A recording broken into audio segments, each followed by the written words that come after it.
Good morning and welcome to a guide to social media analytics presented by Amanda Dixon from Northeast Social Media. Good morning, Amanda. How are you this morning? Good morning. I was going to hide then just for fun. Oh, that would have been really embarrassing for me, so I'm glad you didn't.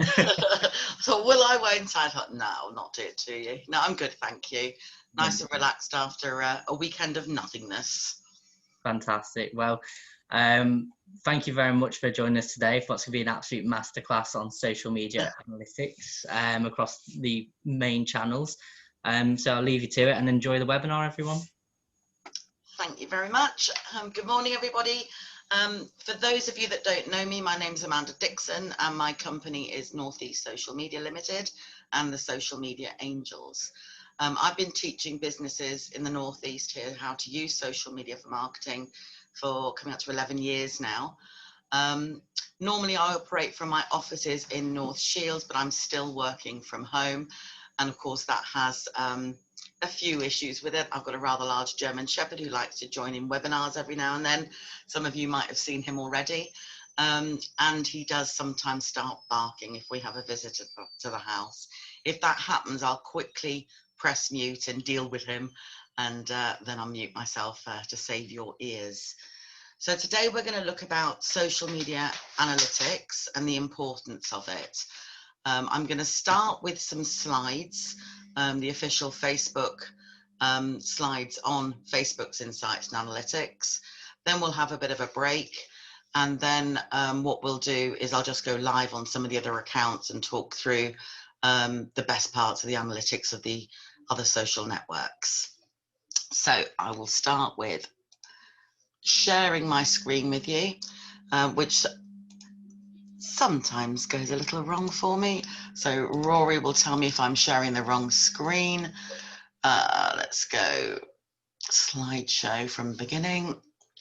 At the moment, you should have a black screen, I'm hoping. Oh, I think we got the right slideshow. Let's have a look from beginning. And I'll just switch the screens over. So do you just have the slide? You don't have my notes? We've got the notes. You've got the notes. Look right just a second ago before you change that setting. Okay, right. Sorry, you're going to have to give me 2 minutes to sort this one out. I know what's happened. At least I know what's happened this time. So,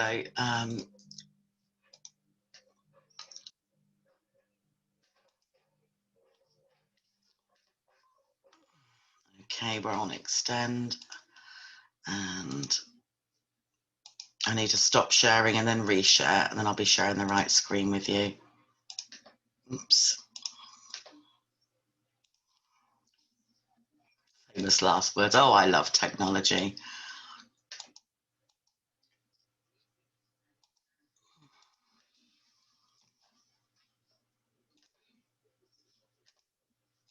Oh, what am I still there, Rory? We've got your desktop. You've got what? Sorry, my horrific desktop. Yeah. Yeah, that's a bit embarrassing, isn't it? Right, 2 seconds. It's not letting me go back into the Zoom box. There we go. I'll do it that way. There we are. There we are. Right, let's try again. Right, now this will work, honest.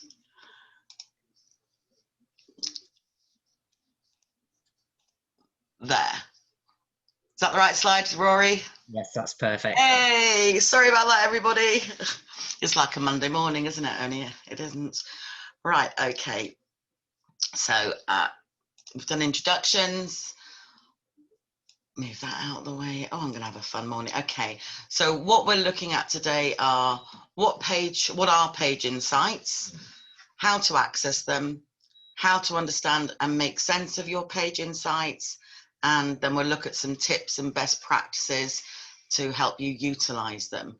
And the end of the session, you should be able to walk away with an understanding of how to use your page insights.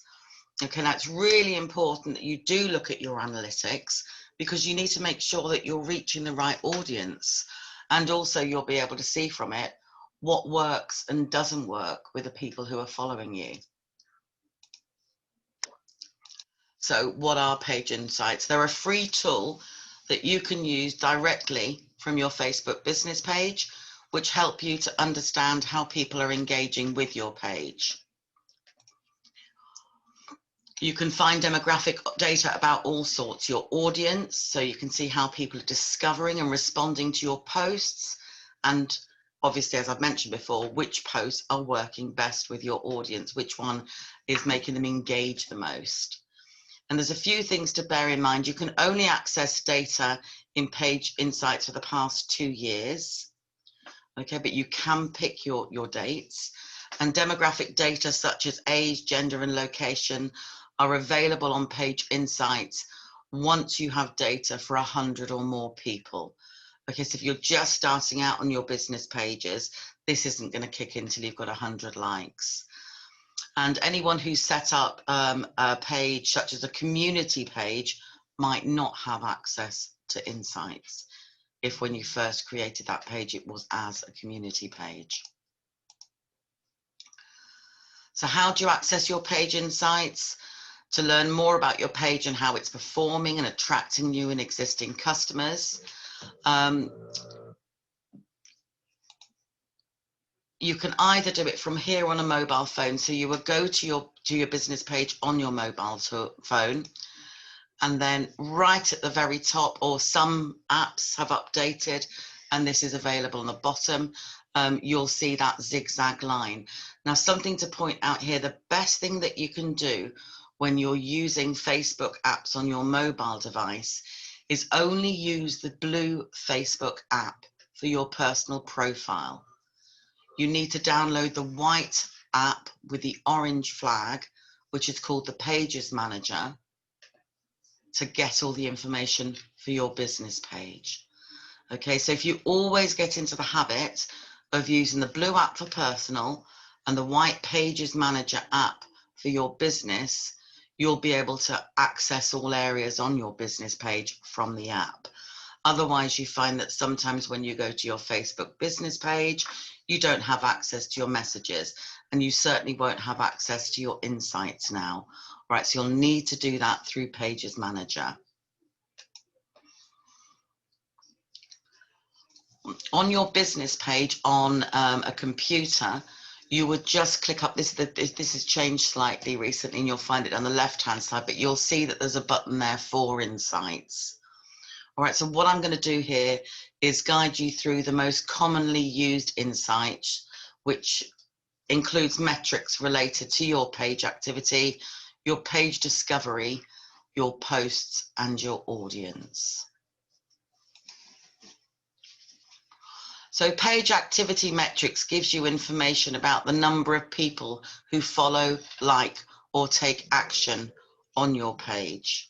So you'll find the metrics on your phone under the page activity section, and on the web you'll find these metrics in the sections followers, where you can see how many people follow your page, likes, where you can see how many people how many daily likes you're getting, and actions on page. So that's the number of clicks on your page's contact info and on your call to action button. Okay. So use the followers section to see insights about the number of your page's followers and unfollows over a period of time. You can see where the page follows happened, including whether it's come through an ad or through your page, through a search, or through your posts. So there's your followers. So if you want to see how many likes you've got, you would view the like section in your insights to see how many you're generating each day. Anyone interested in your page can like it. When a person likes your page, they'll be eligible to see updates from your page in their newsfeed. So page likes also comes in handy if you intend to start advertising.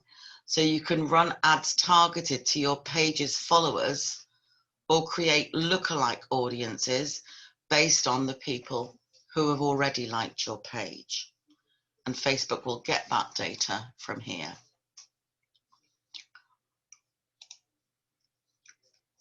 Okay, so actions on your page, that will show you the number of people who have actually taken an action on your page.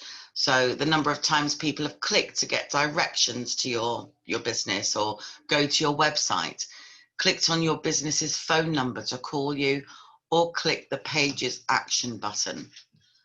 You'll be able to see a breakdown of the total unique number of people who have clicked on an action on your page by demographics, including age, gender, country, city, and also device type.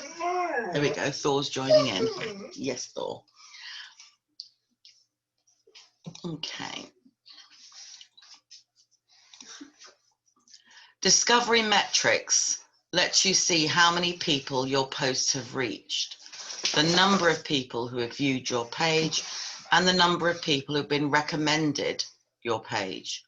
Discovery metrics include reach, so where you can see both your paid and organic reach, and page views, which lets you see how many times your page has been viewed. View the reach section in your insights to see the breakdown between paid and organic reach amongst your audience. Reach is the number of people who have seen any content from your page or about your page on their screen. So reach can be generated through paid ads or through organic posts. You can see here how many people have liked, commented, or shared any of your content, letting you again know which content is generating positive engagement. Alternatively, you'll also see who's hiding or reporting your content, which can help you understand if your content is negatively affecting your results. Now, this goes back when people tend to hide your posts. It tends to be those relatives or friends that you ask to like your page who haven't really got an interest in your business. So what they're doing now that they realize they can hide posts is hiding it away. And that's why I tell people when they're first setting up their business pages to really think about who it is that they're inviting to like the page.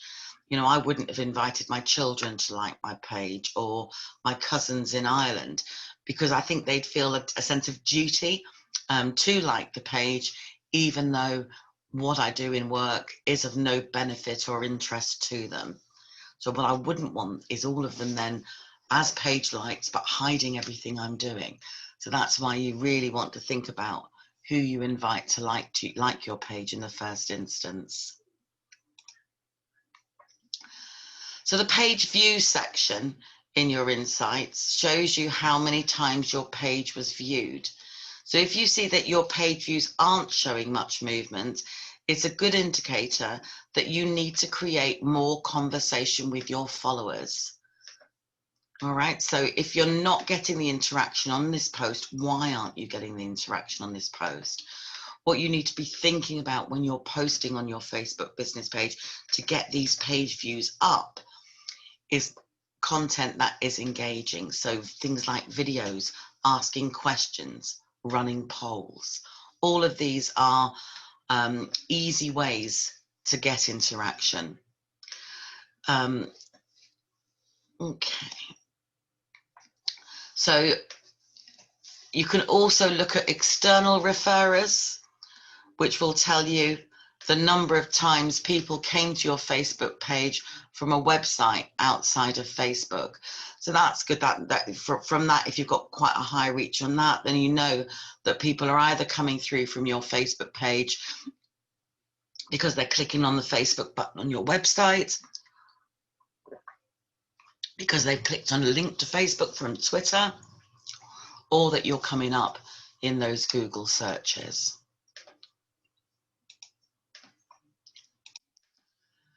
So now that you know a bit more about how to get the insights on your page and see how well it's performing, we'll look at the thing that I think is the most important, and that's the post and the audience insights. So again, you're on your mobile devices, you'll find these metrics under the post and audiences section. And if you're on your desktop, audience insight is under the people section. Post insights, see which posts are generating the most reach and engagement. And audience insights lets you see of your audience who's engaging the most with you. So view the post section in your insights to get information on all of the posts that you've published to your page. You'll be able to see the types of posts you've created and which ones are generating the most reach. So here you'll be able to find that posts with videos tend to have more reach than posts with images, and you'll see the engagement metrics that can help you understand the types of posts that generate the most likes and shares, etc. Okay, so that's what it's all about. It's all about being able to read these analytics and look at these metrics to make sure that you're getting the very most out of it. Knowing this information is helpful, especially, for example, when you start scheduling posts to run at a certain time. So you can see that sort of humpy back whale at the top there. That graph shows you what time of day the people who have liked your page are actually live and active on Facebook. Now, unfortunately, the dates and times, or not the dates, sorry, the times on our humpback whales have changed. And what you need to do when you're looking at them is add 8 hours to the results, and then you'll be able to see and work out the times for you here in the UK. Post insights are also display the success of each of your posts, broken down by an average reach and engagement. In addition to this, when you look at top posts from pages you watch, you'll see what posts are working best for your competitors. So at the bottom of this page on Facebook, you'll see there's a pages to watch section where you can add your competitors or people that you'd like, or other businesses that you'd like to compare yourself with. And that will give you a good idea of how well your page is performing compared to them. Make sure you have a bit of a play with that.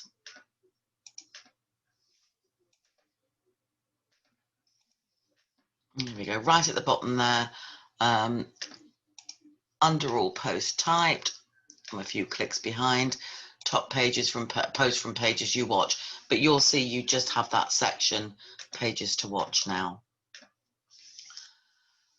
When you click on the People tab, that's going to give you the information related to your page's likes, so your followers and people who interact with your content. So you'll see information such as age and gender, location, there we go, location, and when you're thinking about content that you'd like to add to your page, consider this data provided in this section and how you can use it to better target the people you most care about.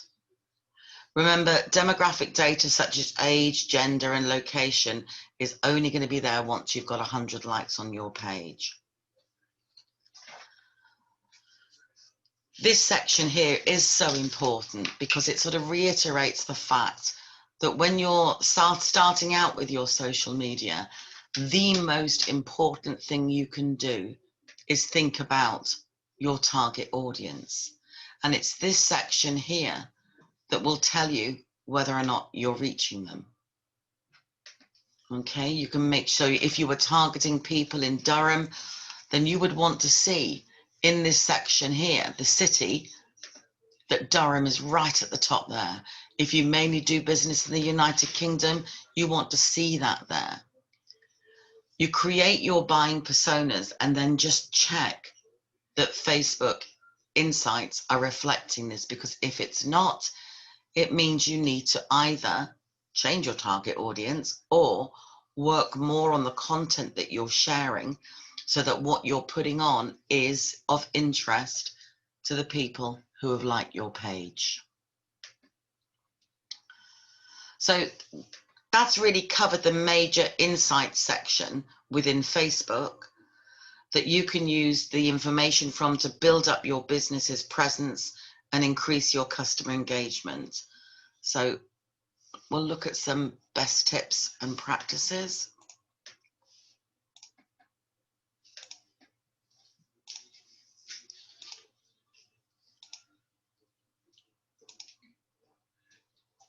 Okay, so we're going to look at this as a local business that was able to use its Facebook page and page insights to increase sales. So Oxfam GB, I'm sure you've all heard of them, used its Facebook page to successfully reach its target demographic and increase sales, and has found that its increase in revenue of 4 times can be attributed to Facebook. So they had a 1.4 increase thanks to Facebook. So Oxford then created audiences based on interests, sorry, Oxfam, on their interests and demographics. Relevant people in Great Britain saw the video ads in their video newsfeed, on Instagram and in stories. They then selected the online sales ad objective to ensure that ads were shown to people who were most likely to purchase. And during the course of this 3-week campaign, Oxfam tracked conversions to understand which ad creative was performing best. So budget was allocated to the most effective creative, while ads that performed less well were paused.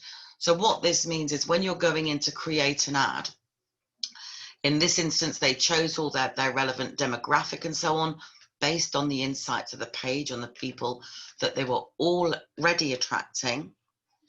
And then what they did was you've got an option now when you're using Ads Manager and you create an ad, even if you were doing a static image, you can upload 6 different images to switch between them to see, for Facebook to find out for you which image is going to be more appealing to your audience.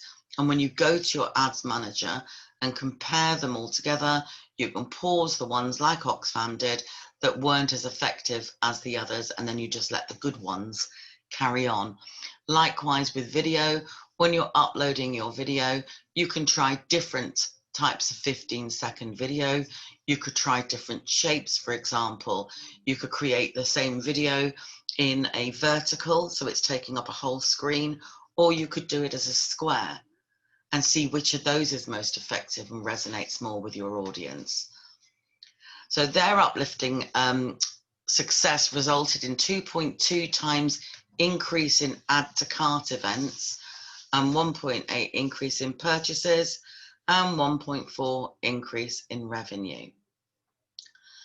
So they were running this ad, and the objective of their ad was to find those people with that demographic who are more likely to go to a website, so that would be a traffic ad, but then convert by buying something. So they would have been running a conversions ad with lots of different graphics to go with it to see which is working best. But again, their demographic audience, they would have chosen by double checking with their people section of their insights to choose their audience. The more specific you are on your audience, the more relevant you make your ad, the better it's going to work for you.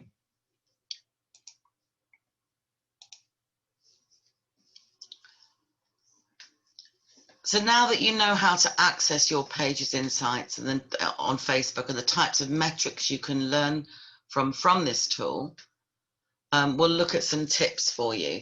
So whether you're posting photos or you're running an ad, the insights provided on your page can help you make well-informed future decisions about your posts and your ads that best help you reach your audience and your goals. Page insights are most valuable when you have an active page. So I'm not saying that you have to run ads to see the insights, but you should be posting often so that you can drive engagement and learn more about the people engaging with your page.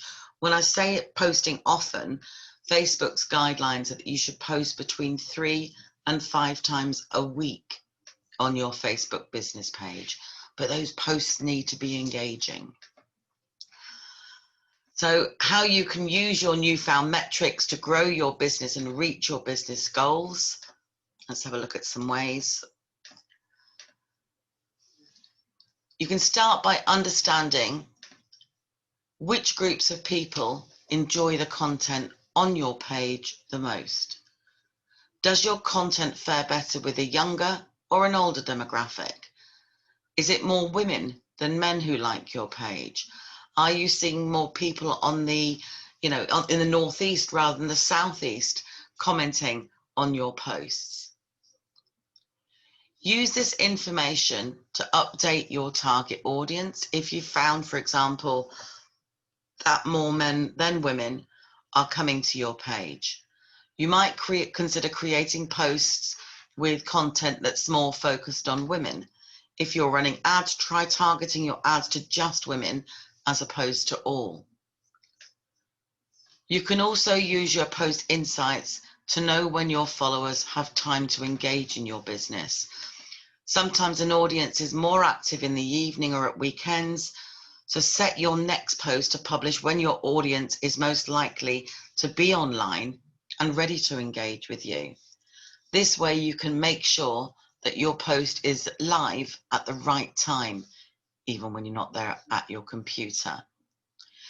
Again, all of this for me comes into that buying persona.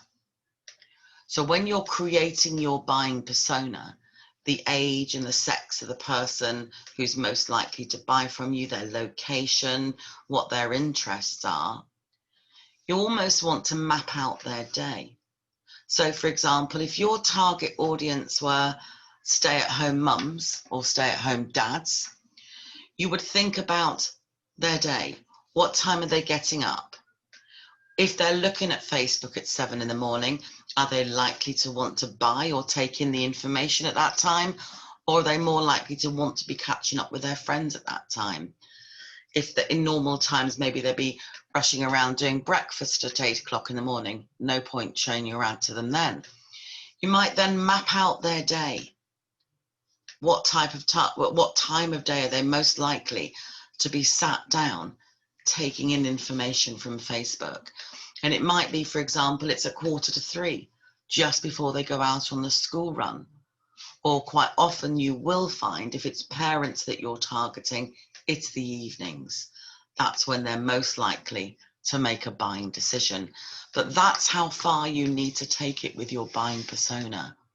Really think about what their day looks like and when they're going to be most susceptible to seeing a post from you. And I think all of you will find when you're looking at your humpback whales and you've added your 8 hours, you'll see that you are most active between 7 and 9 o'clock in the evening. So again, look on your page at your posts for trends on where positive engagement happens. Okay, learn which posts people love to like. And it might be that it is something that has nothing to do with your business. It might be to do with you. Remember that people buy from people they know, like, and trust. And therefore, the more of your personality and the more of you that you can get onto your Facebook business page, the better it's going to be. The more likes, shares, and comments you see on a post, the more confidently you can produce content that helps you to drive engagement. Take note of the posts that perform particularly well. What's the most common thread amongst their content that your audience likes? Whether it's a video or it's the catchy text you're using, make sure that you create more of the same for your future posts. You should also look for trends of negative engagement if you're getting any form of negative engagement on your page, like the hiding of the posts and so on. You'll want to know if people who see your posts are hiding or reporting them as spam. If too many people report or hide your posts, it may negatively affect your reach. Edit any content that isn't working. When people hide or report your post or your ads, there might be something offensive or non-meaningful to them. So identify ads that have awkward imagery, too much text, or confusing messages. It's a good idea to make sure that your posts are also actionable. So if you're creating an ad, try adding that call to action button to engage with and to drive your audience to take the action that you want them to take. These are all the things that you need to think about behind putting a post on. But one of the best things you can do is to constantly test your content. Use your insights to help you build your audience and get more people interacting with your business. Make informed decisions about what content resonates best on your page. Use your page activity metrics to change. I'm getting all tongue-tied. Use your page activity metrics to see what actions people are taking on your page, including whether they're going onto your site or clicking on your call to action button. Use this information to make changes to your page to encourage people to take actions you want. So, for example, if your call to action button under your cover photo was learn more and you had a link through to your website and nobody's clicking on it, try a different call to action button. It might be that you want to put the call me button on there or the message me button. All right, but do think about it. If you're not getting any action whatsoever, you might think about how you could change that. Understand who your audience is through audience insights. Use demographic data such as the age, the gender, and the location, along with when people are looking at your page, how they found it, to help you tailor future posts.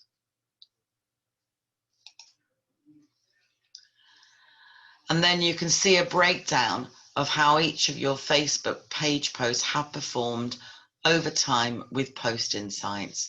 See how many people each post has reached and how many engaged through clicks and reactions, so you can quickly analyze what's working best.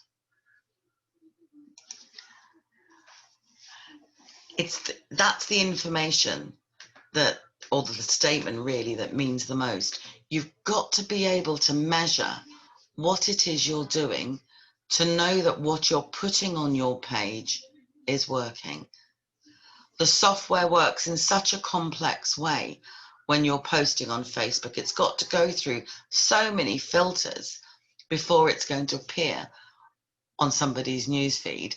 What you've got to do is make sure that when it does, it's something that people want to engage with. Okay, I'm going to breathe for a second and have a sip of my cold coffee. Do we have any questions so far? No, we don't actually. So it's going to have to be a quick sip of that coffee. Yeah, it is.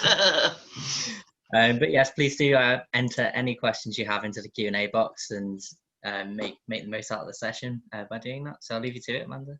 Oh, here we go. Actually. Thank you very much. I'm just going to change my share settings again because we've come off those slides now. Here we've got one question come through so far, so that's good. It's from Alex, and it's: does it work better to put your call to action button web link in your original post or to edit it after?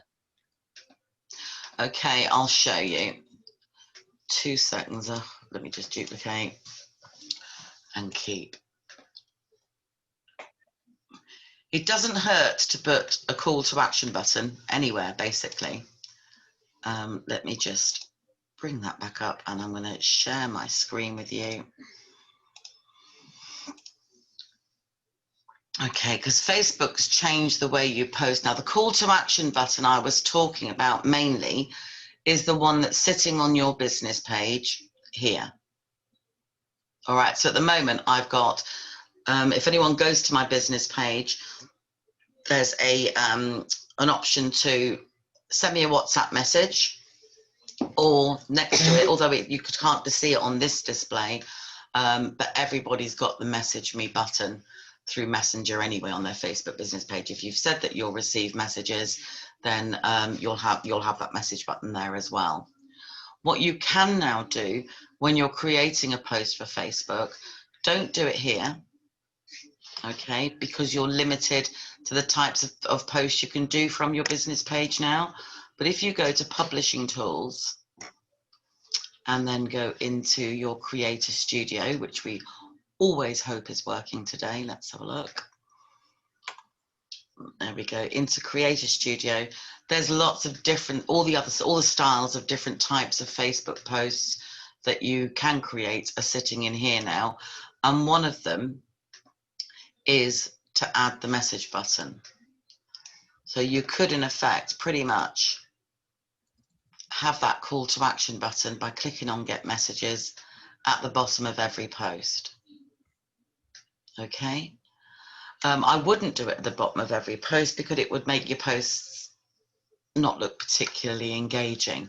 The important thing is that on your Facebook business page itself, that when somebody's on this page, you've got it set up in such a way that it is so clear to everybody what it is you do, that you don't need to keep putting, your links are everywhere, that you don't need to keep putting links on posts or keep putting call to actions on post. That was the main call to action I was talking about. Okay. Perfect. And we've got another question as well from Hannah, asking, can you download the insights as a CSV at all? And that's the question. I'm pretty certain you can. So this is the new style Facebook. It was the old style that was on the slide. So we can see insights is over here. And when we go into insights, I think part of it you can download, others not so much. But if I go into people, for example, there's nothing to download information on there. So we'll look at posts. We can go into posts. We can look at how well they are engaging. And at one point we were able to download from here. It's not letting us anymore. Okay. I'm sure it will be in the new sections. Yeah. So in this one here, you can create your date range.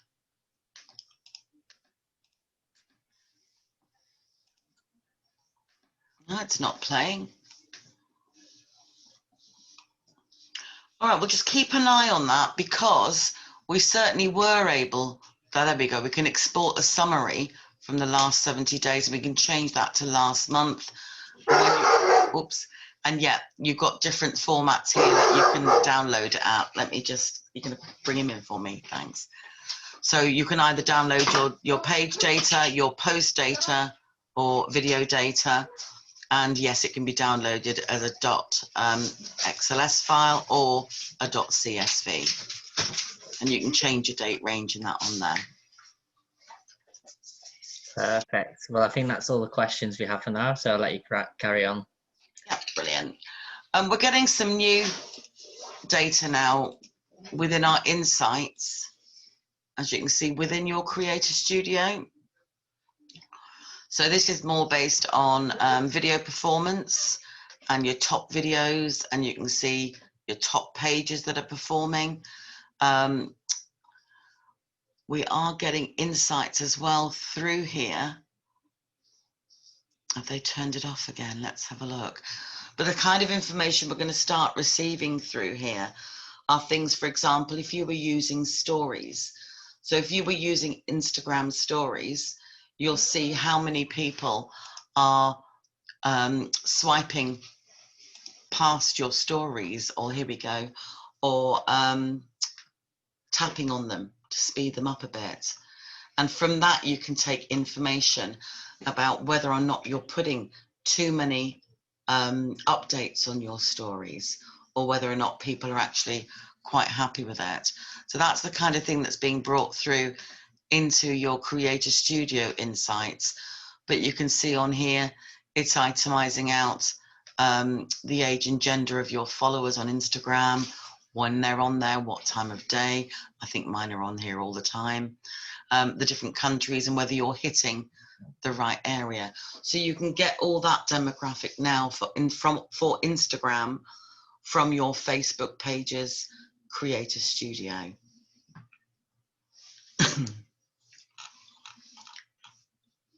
There we go, I'll just switch that through to my account there. And you can see, for me, it's very different on Instagram to Facebook. I've got a 66% women, 34% men on Instagram.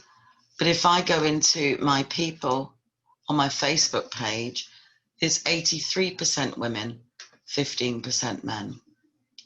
So you've got to take those sort of stats on board. And you might find that quite surprising that there's quite a few more that I could almost, well, over a third of my followers are men on Instagram. I wouldn't have thought that without seeing my insights. And I know there's companies like Grapple before they're a fashion company in America, and they made all of their Instagram posts about their female clothing range. And then when they checked their insights, they saw they had a high percentage of male followers. So they changed they changed the type of post they were putting on to make sure that at least 1 in every 3 or 4 posts that they put on was male centric, and up went an increase in the sales of the men's clothing range. So you've got to take this information on board and really use it.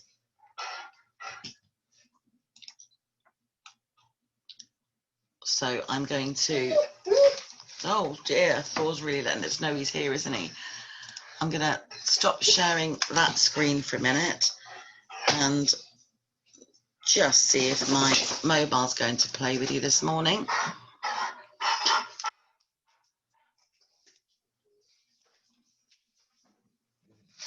Oh, do you hear him? Oof, it's a hard life.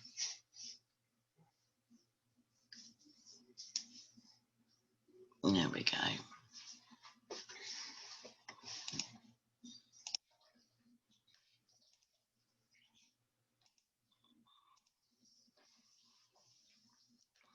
So I'm going to take you into the main Instagram insights. And again, we've seen how it looks on desktop, but when you're on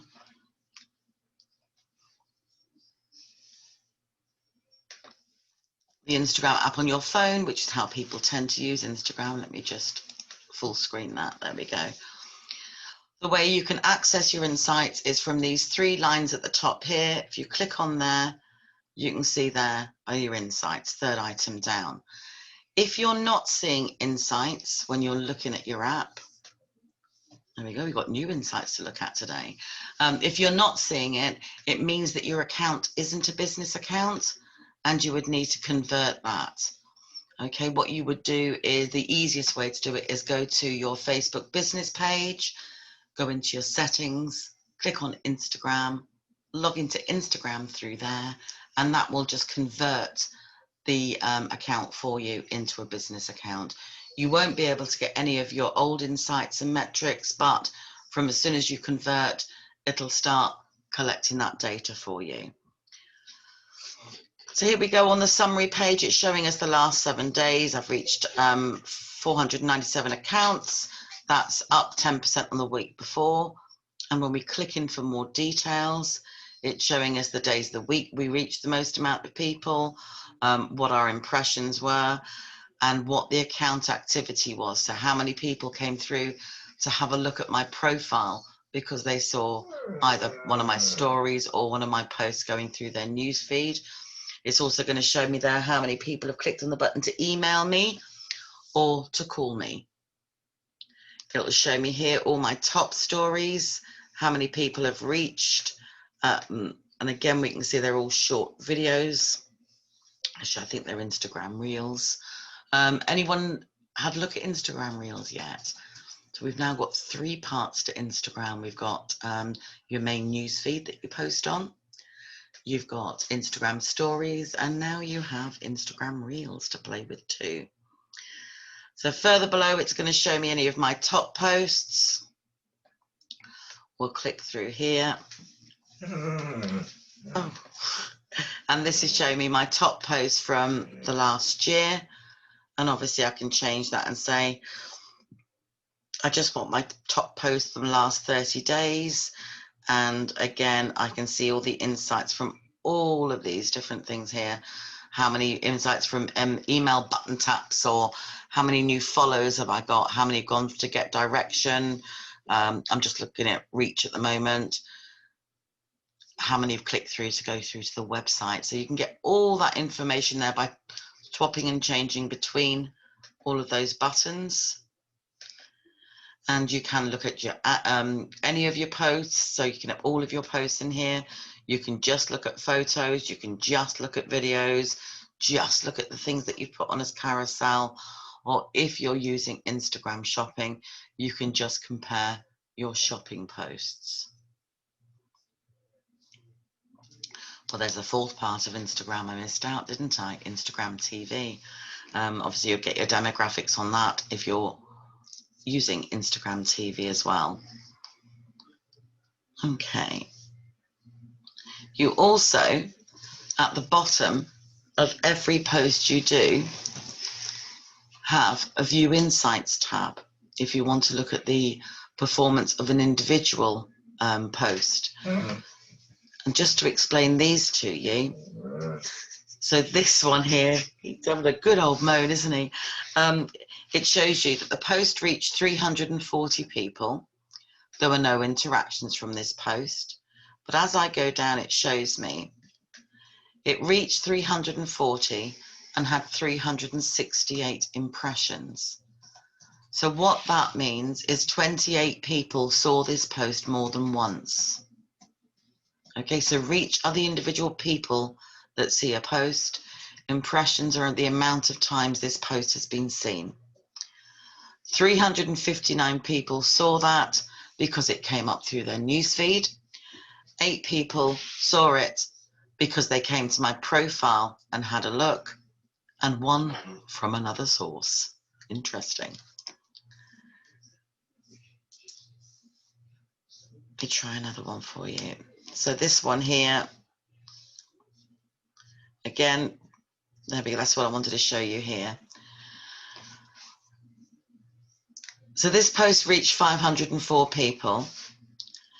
107 of them were reached because of one of the hashtags I used. Okay, which reiterates how important hashtags are on Instagram, for example. What they have said they're rolling out, but I haven't seen it yet, not in the UK, is underneath the hashtags, they're meant to be giving you a breakdown of your top 5 hashtags. So out of all the hashtags you've used, the 5 that are getting you the best reach and the best results. So keep an eye on that, because when that comes out, I know Facebook say we can use up to 30 hashtags, but it would be good to know that the ones we've picked are really effective. And of course, if that does get rolled out everywhere, we'll all be able to sort of just post with batches, sort of 5 hashtags on them, see which ones are working best, compare all the stats and the analytics we're given on that to work out which are going to be the 30 best hashtags for us to use. So it's really important that you look at all these different areas and the View Insights underneath your individual posts to see how well your Instagram account's performing.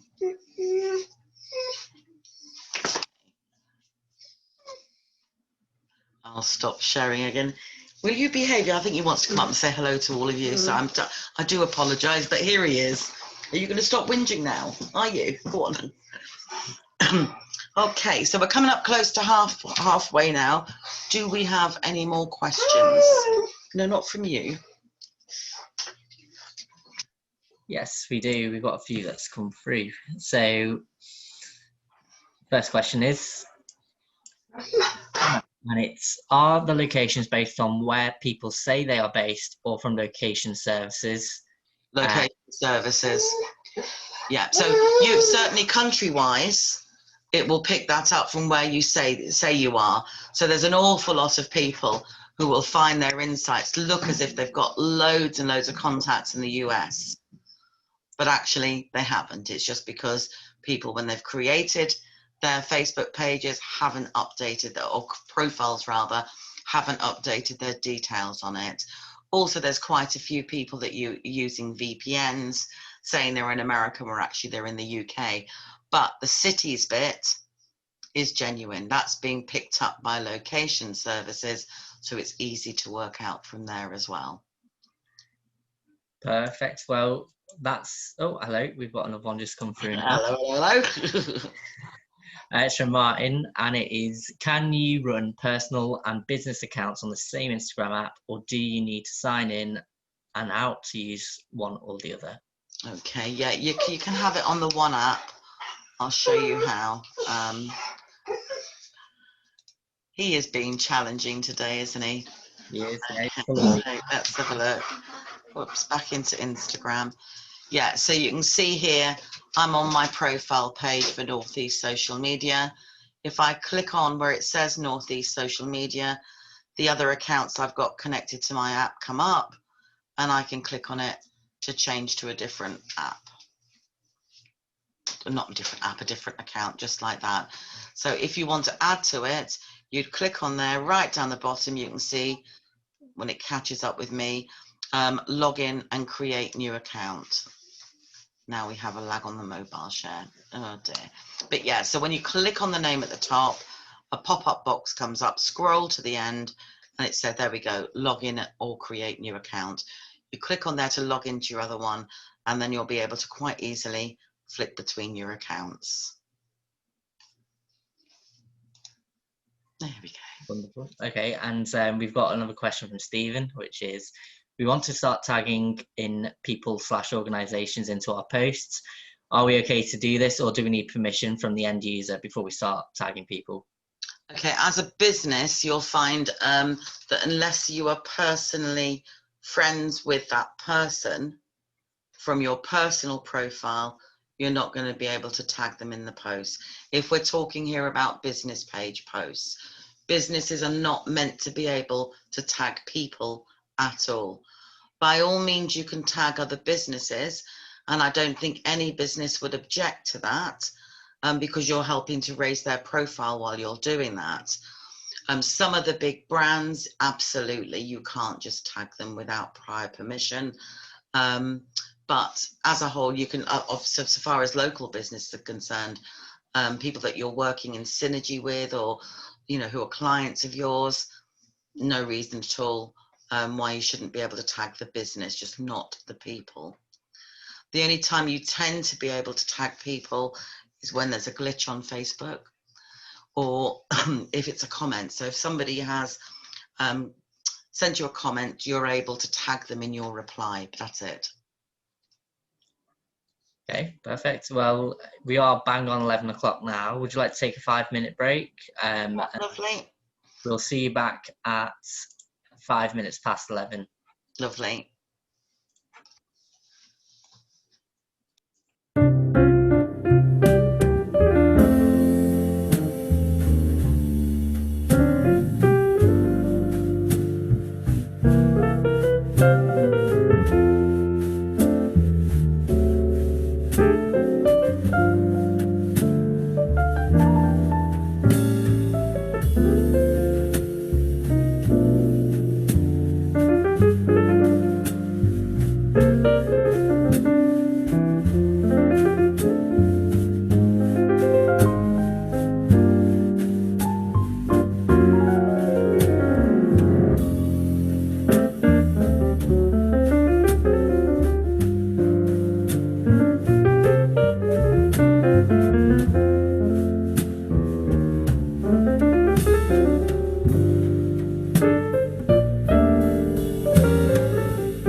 Caitlin just said to me, "You're muted, I think." It's like that advert, isn't it? Right, hopefully you're all back with your cups of coffee and everything ready for the second half.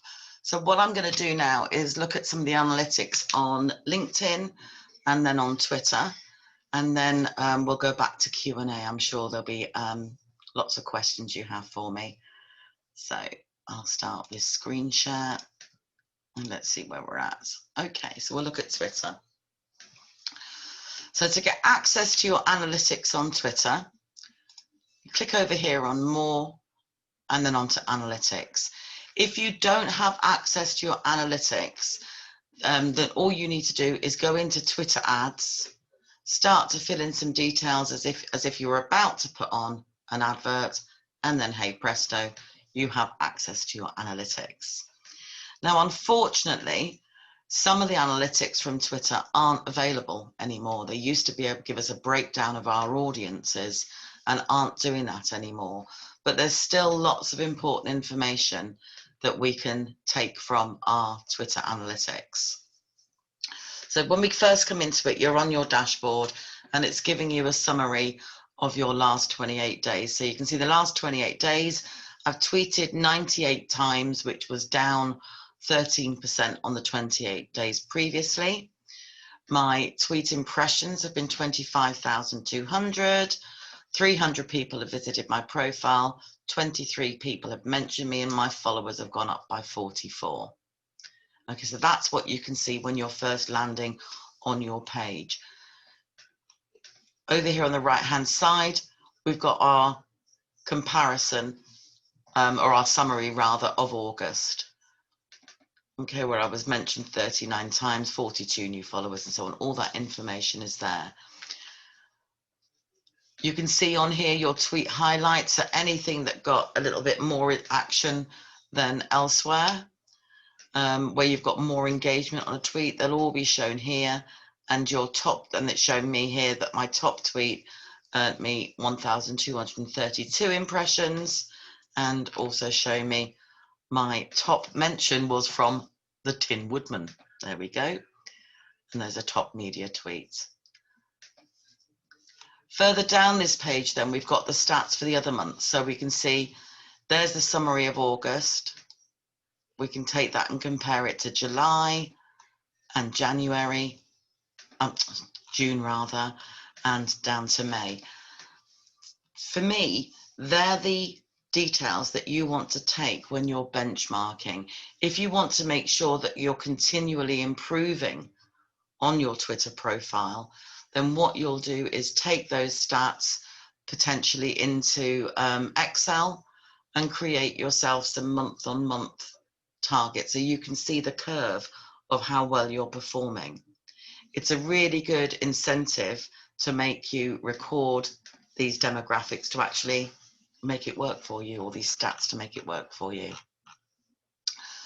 Across them we have tweets. So this is going to show you your individual tweets. Now at the top here, we can clearly see from this graph the days that we're getting the most interaction. And it might be that we want, you've got a massive spike, go back to that day and see what it was that you posted on that day that got you so many impressions compared to your other tweets or other days of the week. Now, I'm always telling people that you want to be tweeting at least 5 times a day.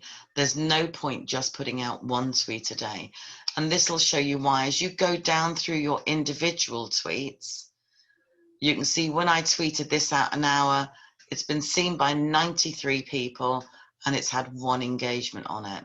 The one before, 196, 8 engagements, 122, 3 engagements.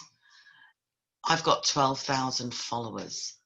So if I was just tweeting, imagine that was my only tweet for the day, I've missed out on the other 11,900 and whatever it is. My maths, the maths is no good this morning. But you see what I mean? You're going to miss out on so much if you were just tweeting once a day. You're doing all that hard work to build your followers and to increase your social score with your Twitter account. You want to make sure that you're using it properly. On the right hand side, it shows you stats like your engagement rate. Now, my engagement rate is ridiculously low on Twitter, but that's because I'm using Twitter for purpose. My purpose for using Twitter is to drive traffic to my website, or even just to create backlinks going to my website to click the Google box. Google's looking for in links, it's looking for outlinks, it's looking for backlinks to websites. So this is a great way to generate them. I can see again that I've had 23 link clicks, 22 people have retweeted me without a comment, they've just clicked the retweet button. 81 likes on my posts, and 4 people have replied to me. All right, so really, really low engagement, but it might be that I decide, you know what, I'm going to make a bit more effort. I'm going to mention more people, and I'm going to reply to tweets to up that a bit, if that's important to you. Next tab along, we've got top tweets. So this is showing you your best tweets based on the impressions and engagement. So again, if you were going to use Twitter advertising, this is where you would come to decide which of your tweets you should be promoting. You know, if you've got something that's got more activity on it than any other post, that means it will be interesting to more people. You want to use that same concept really on your Facebook advertising as well. If you've got a post on your business page that's performing particularly well, then you should go to your ads manager, create an ad, and use that existing post as your ad. Okay, you're not going to click the boost button. You're going to go through to ads manager to do it so that that advert is going to be so much more effective for you. So again, you can go down and you can see where your top tweets have been and create more like it.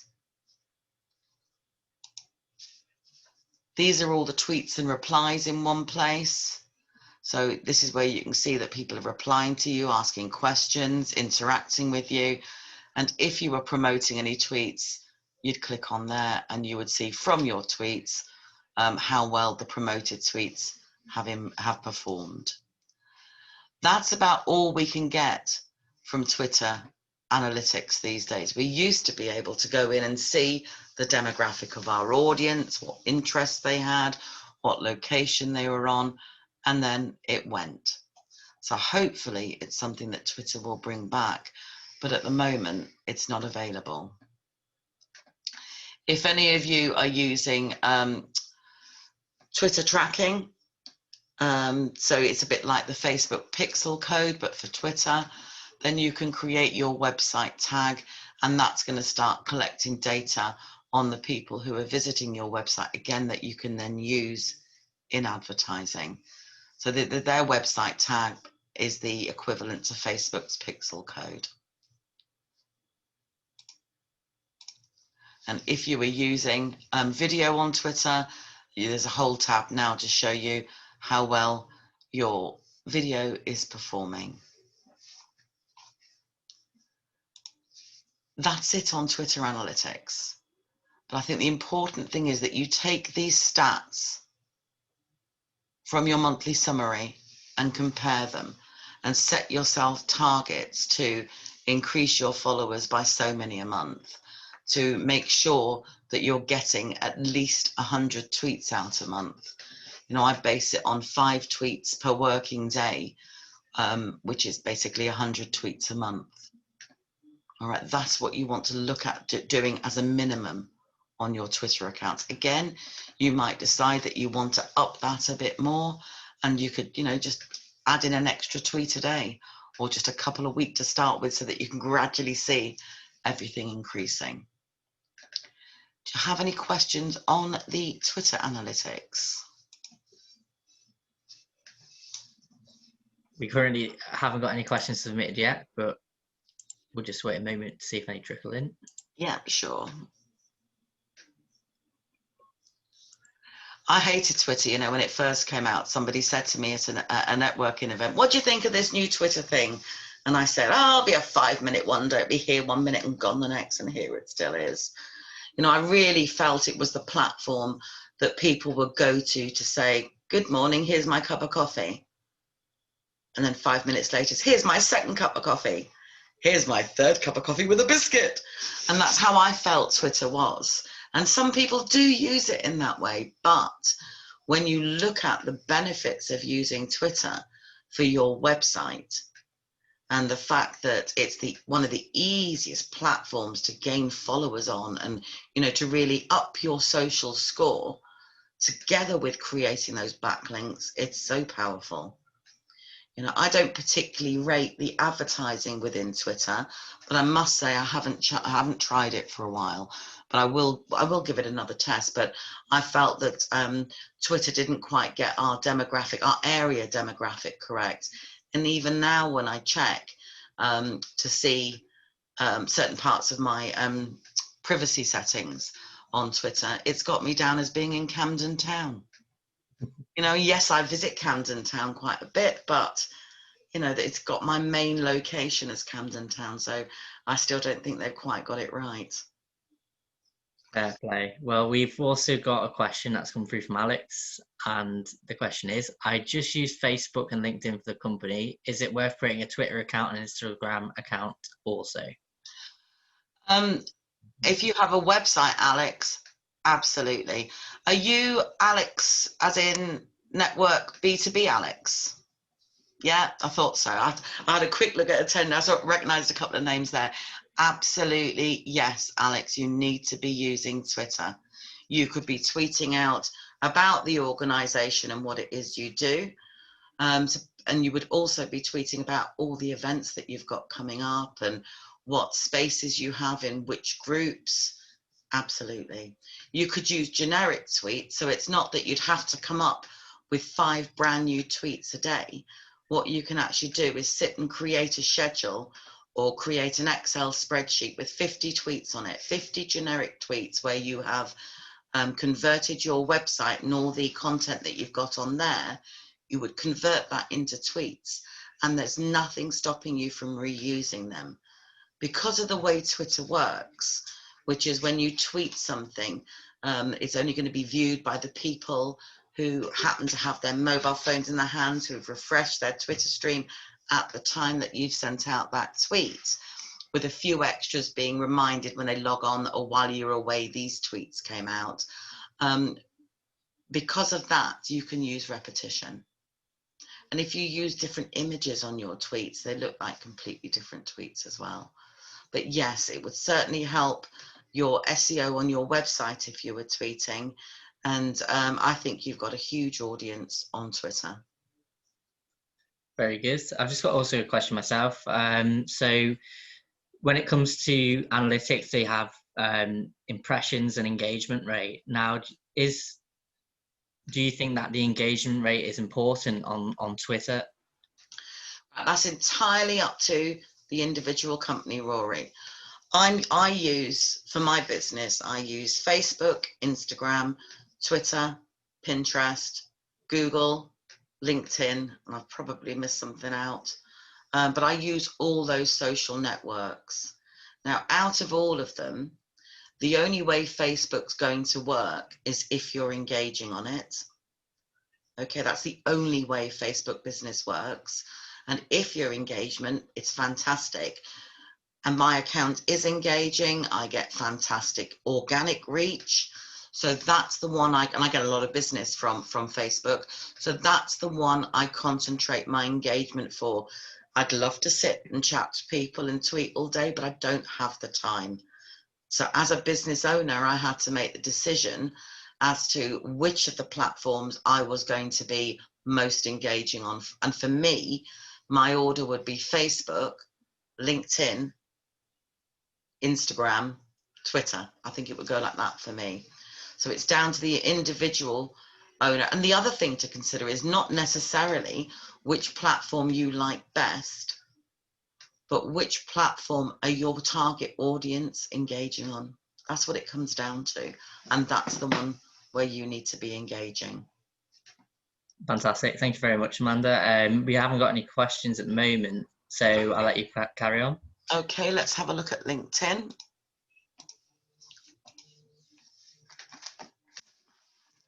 where are we? Up here. Here we go. So we get some analytics for our personal profiles in that we can see, let's have a look, who's viewed your profile.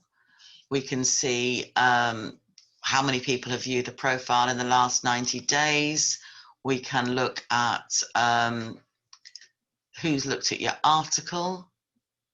Okay, that's quite an old one, that is. But also we can see how many people are engaging on our posts and so on as well, on your activity. So that will be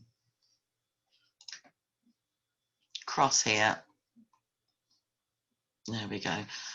Who's looked at your articles, how many search appearances you've turned up on. That's quite a good one. And also here you can see all of your activity, and you'll see from here how many people have interacted with your posts and so on. Most people are looking at the analytics more from a company page perspective. So if I go onto my business page, you can see they've updated the analytics quite recently. So if I go through and show you what's here, first of all, we've got visitor highlights. This is based on the last 30 days, how many people have viewed your page, how many unique visitors have you had? So how many people that have never been on your page before have come through to your business page? And again, how many are clicking on your custom buttons? We can change the date range. Again, we can export the information as a .xls file. And we can see down here the visitor demographics. The majority of the people that are looking at this business page on LinkedIn are in business development, or they've got administrative or sales roles.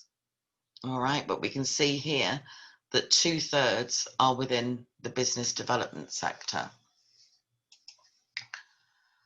We can also have a look at updates. So when you're putting your updates on, how many impressions are you getting?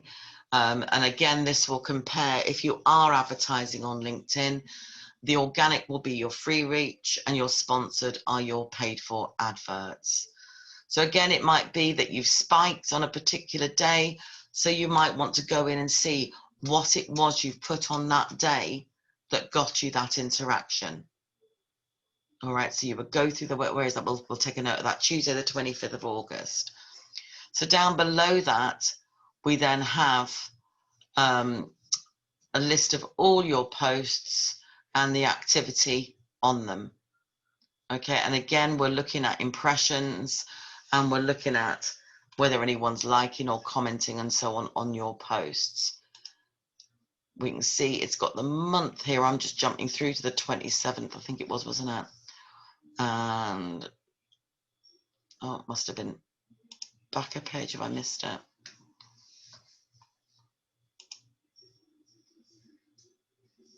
It's not gone up that far yet. So I was the 24th anyway. I was looking at the wrong date, wasn't I? There we go. What was it I did on the 24th that got so much? I was talking about a news story in the Northeast. Okay, so that meant that an awful lot of my audience like localized news stories. When I'm sharing content on LinkedIn, I'm always looking for either things to do with social media.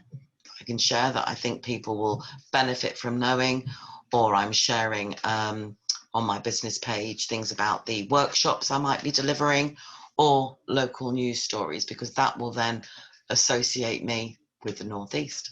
Having a company called Northeast Social Media, that kind of makes sense. So that shows me that I need to be doing more of that. I need to be posting more localized business stories to get engagement. Okay.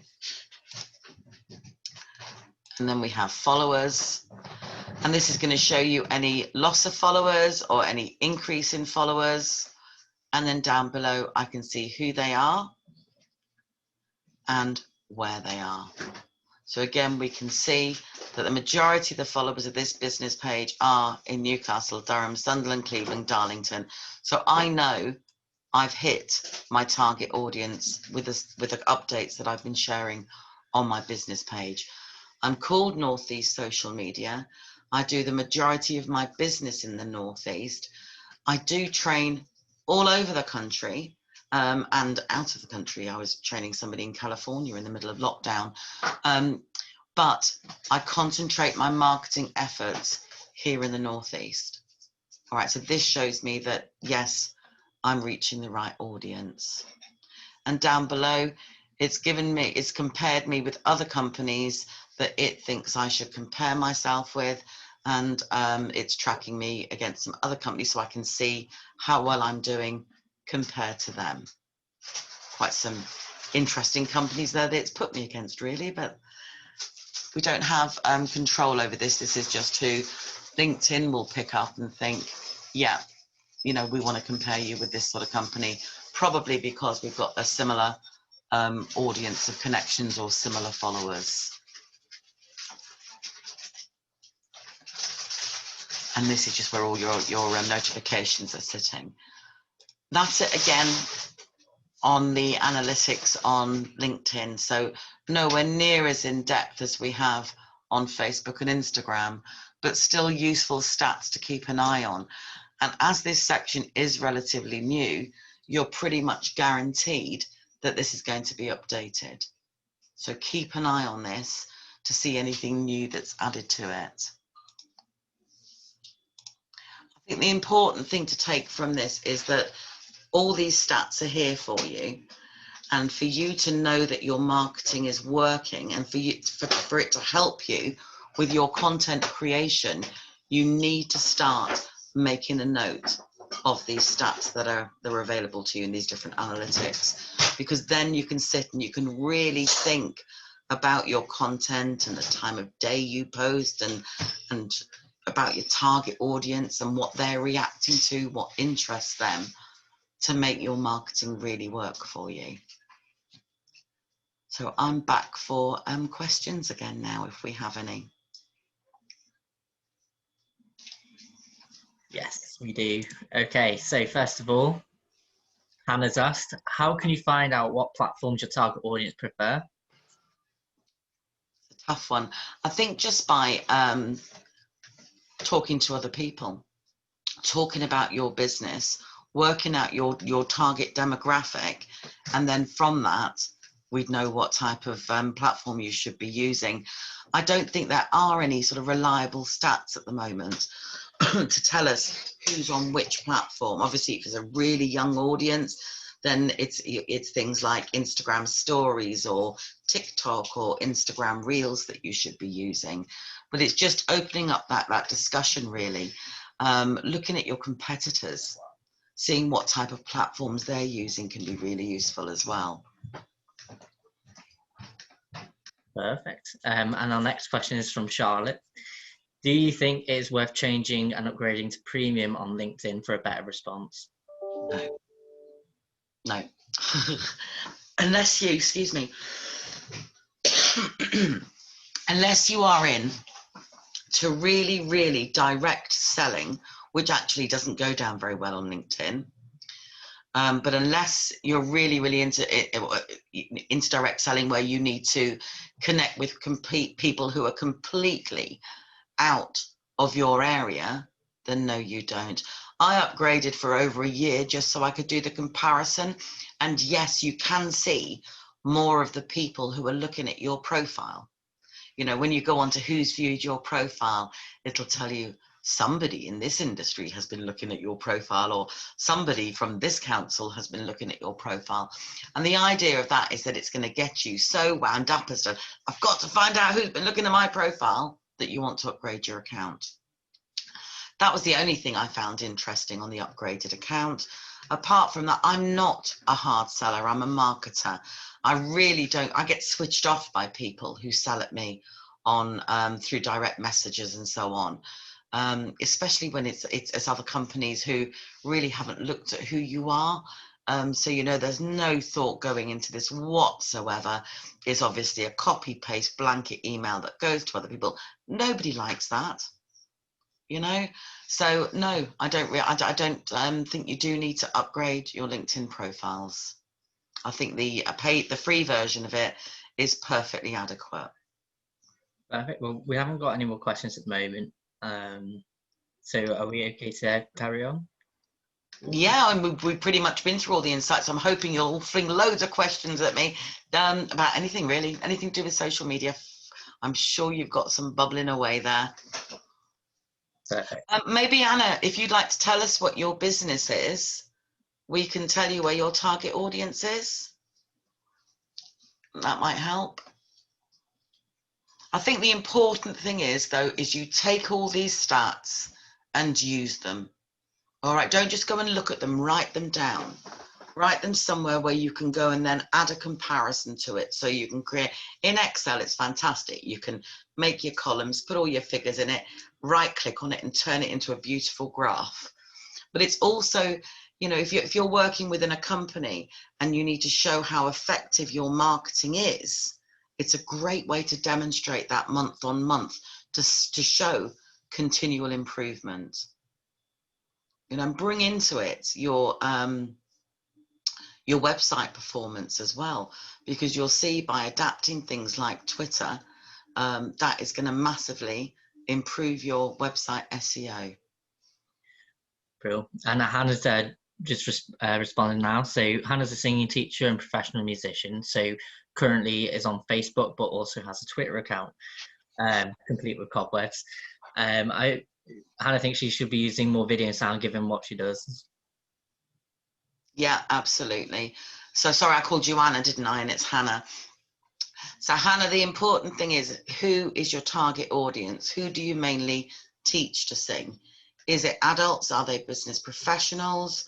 Or is it choir? Or is it younger children? Who do you actually teach? Because it'll make a difference then on whether or not you need to. I think Facebook is your main platform to start with. But if it's business professionals who are coming to you to learn how to sing, then you need a presence on LinkedIn as well. It may not be that you need to post 3 to 5 times a week like you do on Facebook on LinkedIn. It might be that you only want to post once or twice on LinkedIn, but you would weigh up, you know, where all this target audience is and make sure you're reaching them. So let us know. Sorry, go on, Rory. Oh no, I'll let you finish with Hannah for a sec. No, I was going to say just let us know who that target audience is. Yes, you need to be putting some more music out there. You could do that through Instagram Reels, for example. So that would be short bites, so 15-second bites of your music that you can have on a reel. You could be obviously using YouTube. You could use Vimeo. You could use Facebook Live. That could be hugely effective for you. SoundCloud as well is one, isn't it? So you need to incorporate all of these. And again, you've got to measure the importance and the weight that you need to be putting onto each of these platforms. Brilliant. And we've got some more information about the personas or customer profiles. So for Hannah's business, it's 55 plus retired hobbyists. There's 20 to 30-year-olds that have money and want to pursue pastimes, and teens who are looking at who are learning for grades. Okay, so the teens, you'd hit them through the parents. Okay, so that's how you'd get to them. So again, it just re-emphasize the fact that it is Facebook. And it might be that what you do is on Facebook, you concentrate on your, I think you said 55, didn't you? You're 55 plus, so you're creating content on Facebook for them. On Instagram and Instagram Reels, or Instagram Stories, you would be concentrating on the 20s. Okay, on LinkedIn, you might even talk about the benefit to mental health and well-being of singing and so on, and take that kind of approach. Again, we're looking for the 20 pluses, and then you'd pull it all together with Twitter. So with Twitter, it would just be, again, converting that website into tweets.